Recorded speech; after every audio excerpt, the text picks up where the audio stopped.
Okay, so welcome back to this next video in which we are discussing quotient groups.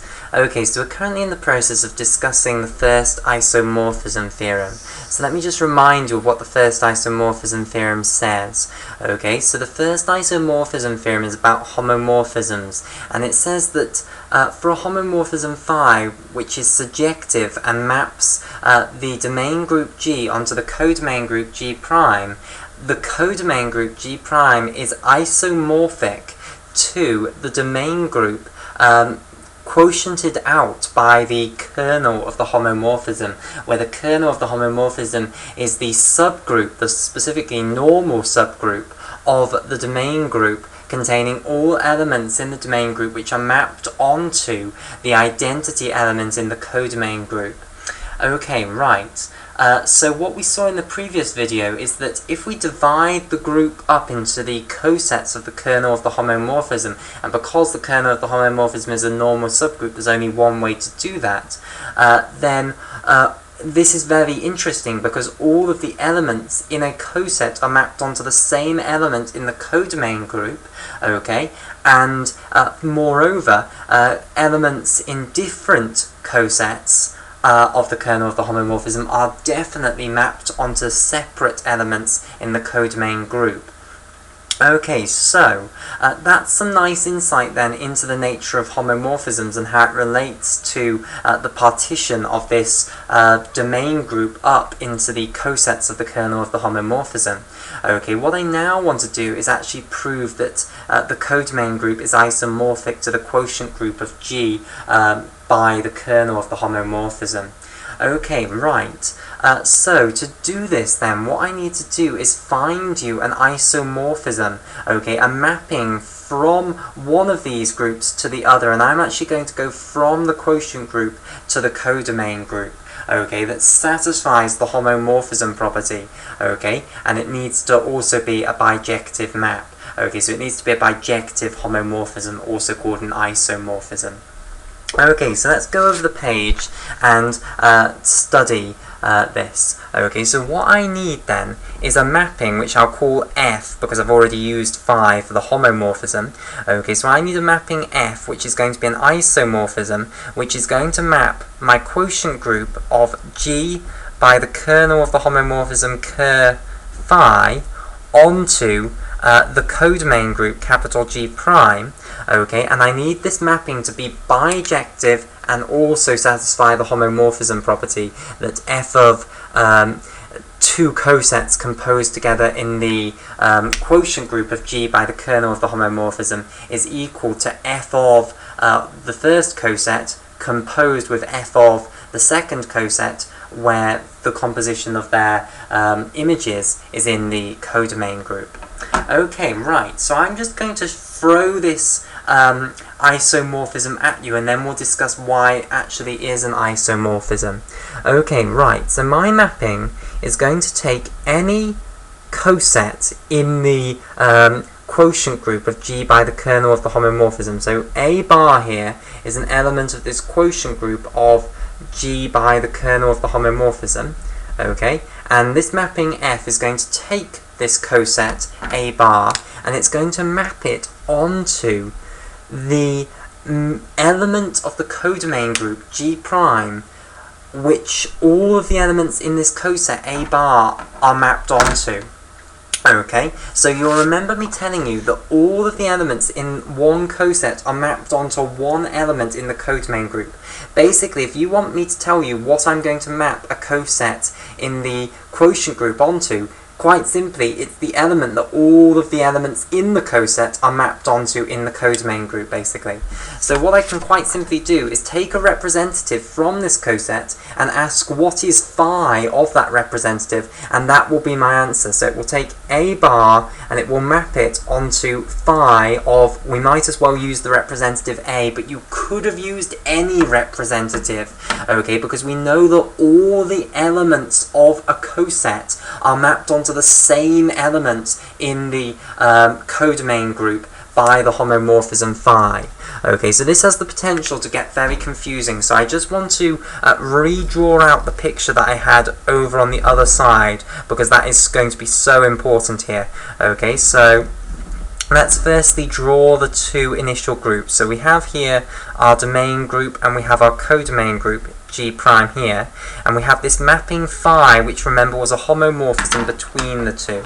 Okay, so I'll just recolor code them in here. So we have our domain group capital G in green here.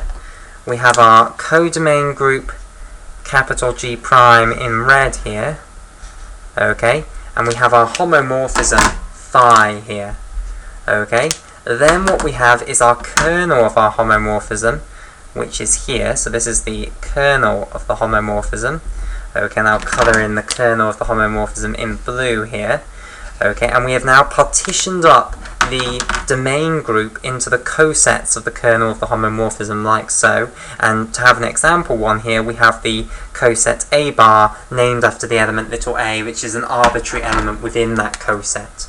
Okay, which I'll have here in yellow. Okay, right.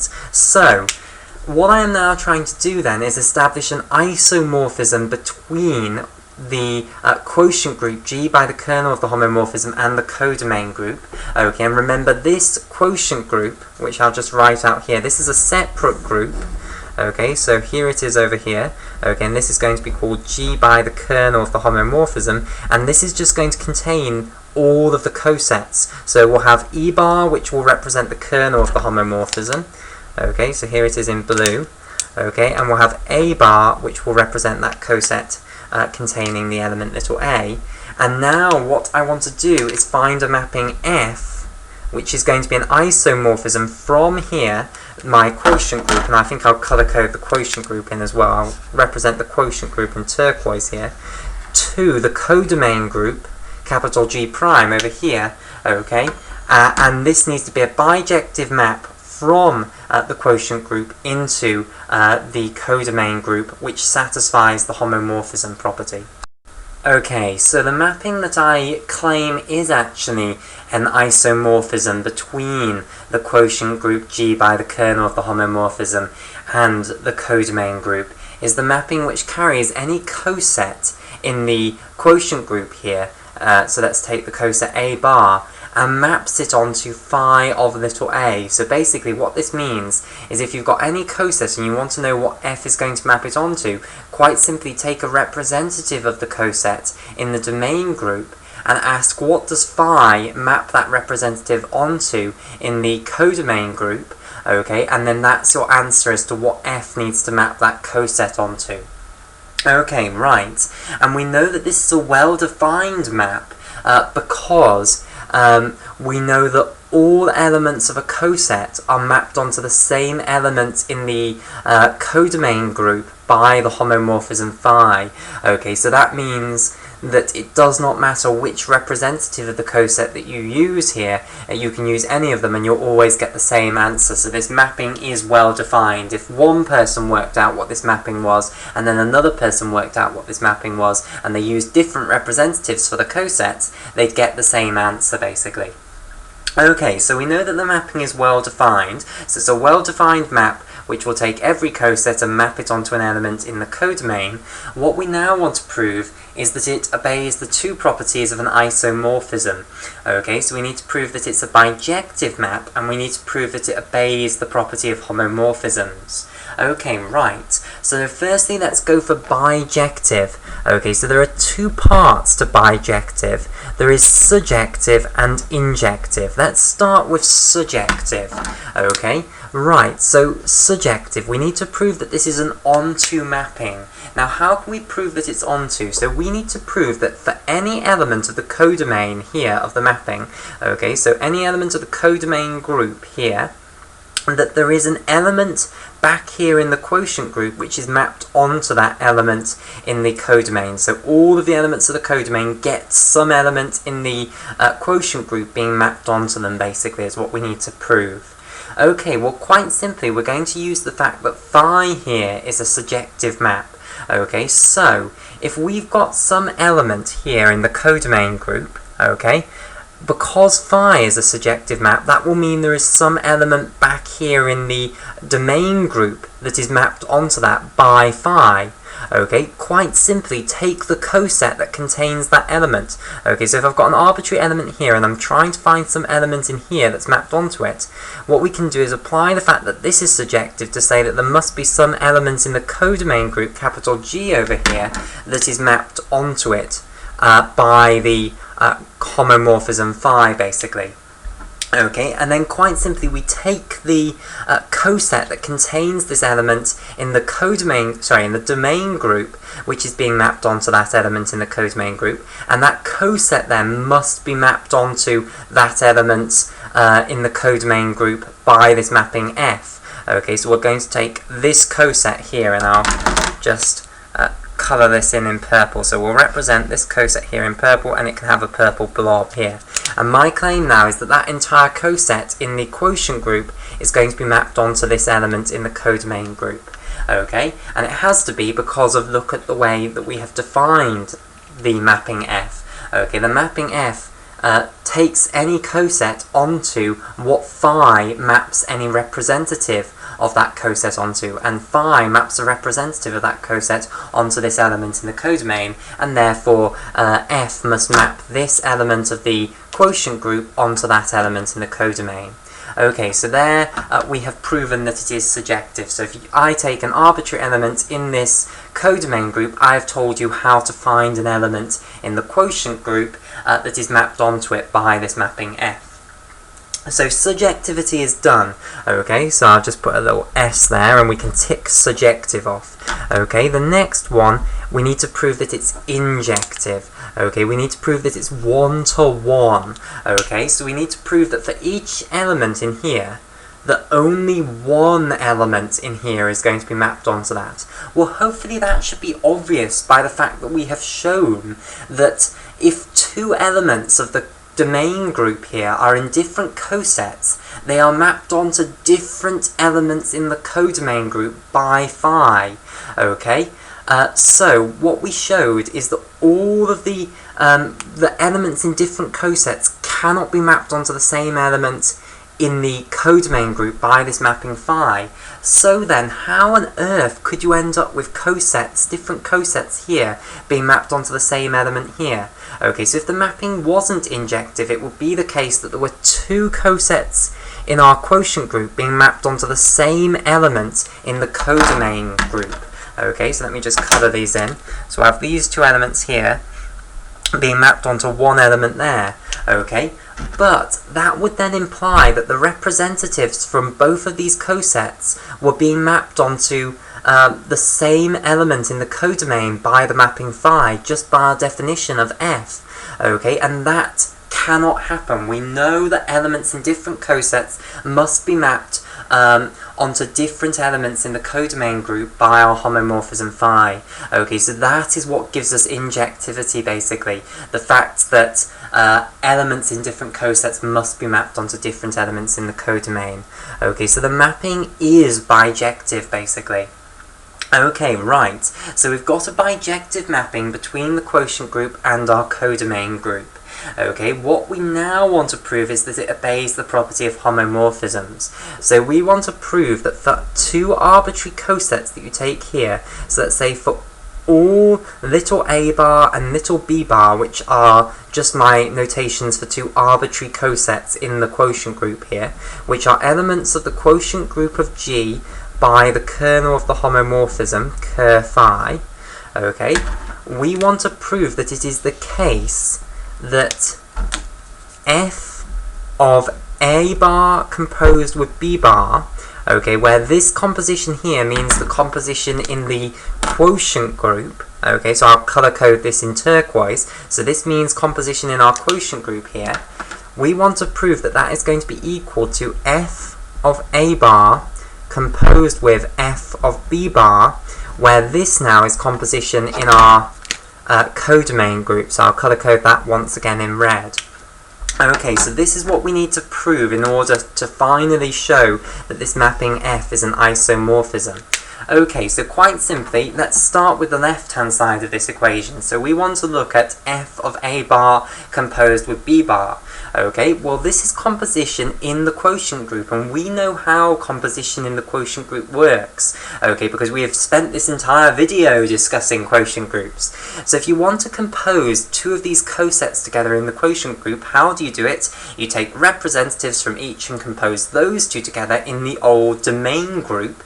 You take the answer, look at what coset it's within, and you take the coset that contains that answer, and that's the answer to A bar composed with B bar. So quite simply, what we can replace this with is, I'll leave the F there, and now what we want is little a composed with little b. So we take as our representative of A bar little a, and we take as our representative of B bar little b. Of course you could use something else, but why would you?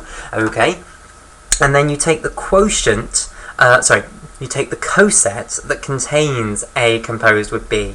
Okay, so now I'm going to put another colour on here, because this composition here now, in green, is composition in the original domain group here. Okay, so this is getting very complicated because we've got three different compositions here. Okay, so now we've got F of A composed with B bar. Okay, so that's what the left-hand side becomes. Now let's work on this a little bit more. All we now need to do is apply the definition of F. Okay, the definition of F is that we map any coset A bar, and we have got a coset here now, we've got the coset containing A composed with B, onto phi of a representative of that coset. Okay, so let's just fill that in. Okay, so this is going to be equal to phi of a representative of the coset containing A composed with B. Well, why don't we just use as our representative A composed with B? Okay, that's the very natural representative of that coset to use. Okay, so that's all good.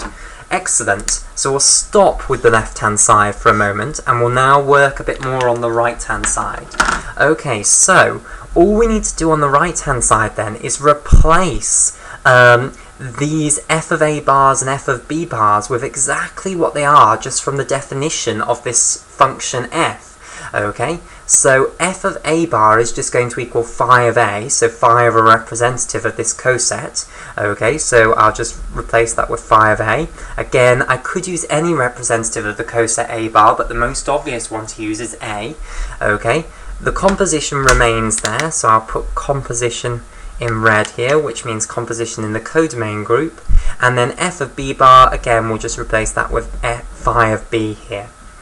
Okay, now we want to prove that this is true for all A bar and B bar is an element of the quotient group. Okay, we have just modified the left-hand side to this, and we have modified the right-hand side to this. So hopefully you will agree that this statement, underlined in turquoise here, will be true if these two things are equal to each other. Now, why are those two things equal to one another? Because phi is a homomorphism. So what do we know? Okay, we know that phi of A composed with B is equal to phi of A composed with phi of B for all little a and little b that you can possibly pick in the large group capital G. Okay, and what's this composition here? This means composition in the domain group, so in green there, and this means composition in the codomain group in red here. Okay, so we've got two arbitrary elements A and B here. Okay, and this statement that we need to be true is exactly the statement here. So if this is true for all possible A and B in the domain group, then that means that this statement must be true, because we can reduce this statement into this statement having to be true. And since this statement is true for absolutely every combination A and B that you could pick from the domain group, it means that we can say that this has to be true for absolutely every possible cosets, A bar and B bar, that you pick within the quotient group. Okay, so truly we have now shown that. So F truly is an isomorphism. You truly can relabel up the elements of this quotient group with the elements of the codomain group, and you get the composition table from the quotient group turning into the composition table of the codomain group. Okay, so those two really are isomorphic. Now, why does this give us great insight into the nature of homomorphisms? Okay, so it tells us that if we have a surjective homomorphism from one group capital G to another group G prime, then what we can think of this as doing is partitioning up our domain group into the cosets of the kernel of the homomorphism, mapping all of these cosets onto an element in capital G prime, okay, and now the composition law in G prime is effectively equivalent to the composition of representatives from the cosets that were mapped into, or rather mapped onto, elements in the codomain group. Okay, so I think that's very, very deep, and that gives us a complete picture now of what homomorphisms are really doing. Okay, they're in effect doing the same thing as quotient groups.